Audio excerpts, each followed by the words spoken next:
ஒரு வருஷமாக நடக்க முடியாமல் கேன்சர் ஆப்ரேஷன் பண்ணிவிட்டு ஒரு வருஷமாக நடக்க முடியாமல் வீல்சேரில் இருந்தேங்க.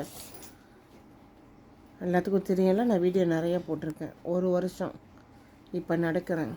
வீடியோ முழுசாக பாருங்கள். ஓகே, வணக்கம் சந்தனா பேசுகிறேன். ஓகே, ஒரு வருஷமாக நடக்க முடியாமல் இருந்து, ஏன்னா நம்ம நிறைய டிக்டாக்ல போட்டுக்கிட்டு தான் இருக்கேன். என்னோடய ஃபைல் திறந்து நீங்கள் என்னோடய ஹால் திறந்து போய் பார்த்தாலுமே நிறைய வீடியோ நீங்கள் பார்க்கலாம். கேன்சரை பற்றி போட்டிருப்பேன், நிறைய சீக்கிங்கில் பற்றி. பட் நான் என்னோடய இதை சொல்கிறப்ப அதுவும் நீங்கள் பார்க்கலாம். நான் ஒரு வருஷம் நடக்க முடியாமல் வீல்சேரில் இருந்தேன். எல்லாத்துக்குமே தெரியும் இந்த விஷயம், நான் வீல்சேரில் இருந்தது.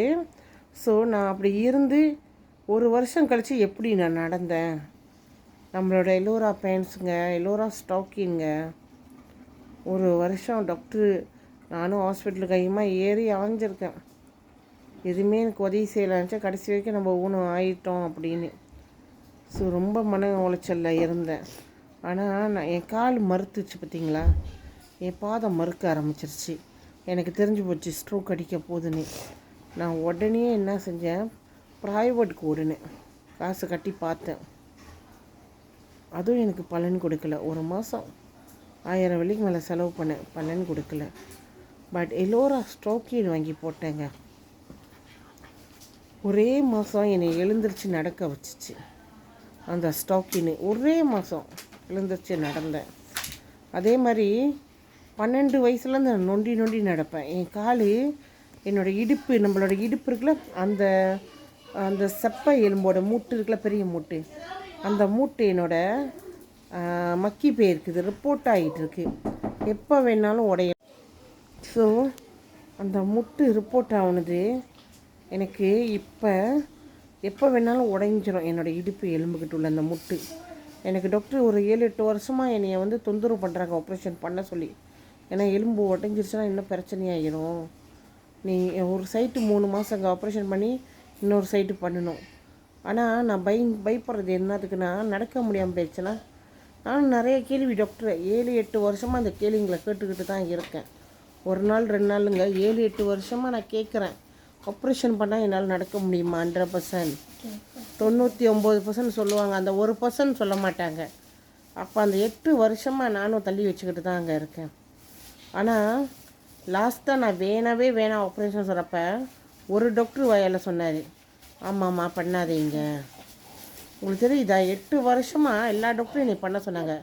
1% ஒண்டி தான் அவங்க கேரண்டி பண்ண முடியாது, நாங்கள் மிச்சம் 99% முடியும் நாங்கள். ஸோ நான் அந்த 1%னால நான் பண்ணலை.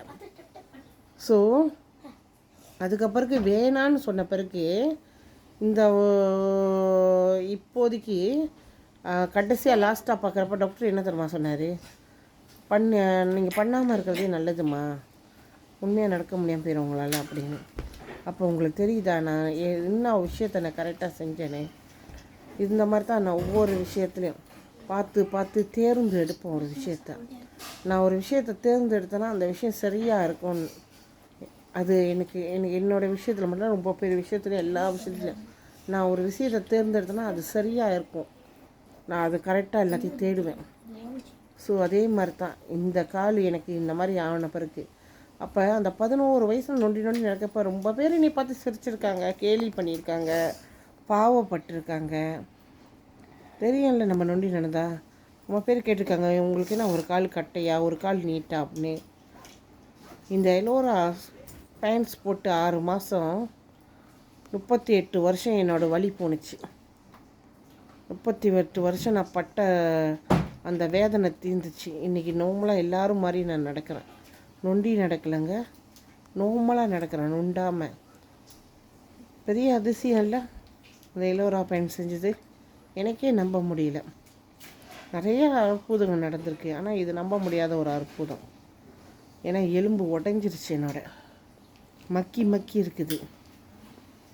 ஸோ டாக்டர் என்னை வீல்சேர் மட்டும் தான் பாய்க்கணும், வீல்சேரில் தான் நீ போகணும் வரணும்னு நினைது. இன்றைக்கி நான் நார்மல் எல்லோரும் மாதிரி நடக்கிறேன், நொண்டி நடக்காமல். அப்போ அந்த துணி எவ்வளோ அற்புதம். இதை பற்றி தெரிஞ்சுக்கணும், எனக்கு புலனம் பண்ணுங்கள். என் புலனம் எண் கோசம் 4 29 கோசம் 4 818 சந்தனம். நான் ரவாங்கில் இருக்கேன், நீங்கள் ஈப்போவில் இருப்பீங்க, ஜேபியில் இருப்பீங்க, எங்கே இருந்தாலும் சரி எனக்கு புள்ளனம் பண்ணுங்கள். கண்டிப்பாக நான் உங்களை கைட் பண்ணுவேன், உங்களுக்கு சொல்லி தருவேன். நன்றி. எல்லோரும் எப்போதுமே ஆரோக்கியமாக, சந்தோஷமாக, நிம்மதியாக இருக்க நான் இறைவனை பிரார்த்திக்கிறேன். நன்றி.